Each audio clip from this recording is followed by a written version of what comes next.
Hi friends, ఈరోజు మీ అందరి కోసం క్యారెట్ ఇడ్లీ పిల్లల కోసం తయారు చేయబోతున్నాను.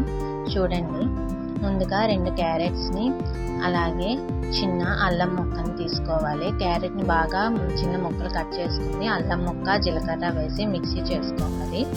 ఆ క్యారెట్ ప్యూరీ ఉంటుంది కదా, ఆ ప్యూరీని ఇడ్లీ పిండిలో వేసుకొని ఇడ్లీ పెట్టుకోవాలన్నమాట. ఇడ్లీ పెట్టుకుంటే క్యారెట్ ఇడ్లీ రెడీ అయిపోతుంది. పిల్లలు బాగా ఇష్టపడి తింటారు. తర్వాత దానికి చట్నీ కోసం 2 క్యారెట్స్ని అలాగే టమాటాస్ని కూడా చిన్నగా కట్ చేసుకోవాలి. దాన్ని బాగా ఫ్రై చేసుకోవాలి పచ్చివాసన పోయే వరకు. అది చల్లారిన తర్వాత పచ్చిమిరపకాయలు అలాగే అల్లం, రుచికి సరిపడా ఉప్పు, కొంచెం చింతపండు వేసి మిక్సీ చేసుకోవాలి. లాస్ట్గా పోపు పెట్టుకుంటే క్యారెట్ టమాటా చట్నీ రెడీ అయిపోతుంది. ఇది ఇడ్లీలోకి, రోటీకి అలాగే రైస్లో కూడా చాలా టేస్టీగా ఉంటుంది. పిల్లలు క్యారెట్ టమాటాస్ తినరు కదా, ఇలా చేసుకుంటే బాగుంటుంది. మీకు నచ్చినట్లయితే ప్లీజ్ లైక్, సబ్స్క్రైబ్ చేయండి. Thank you friends.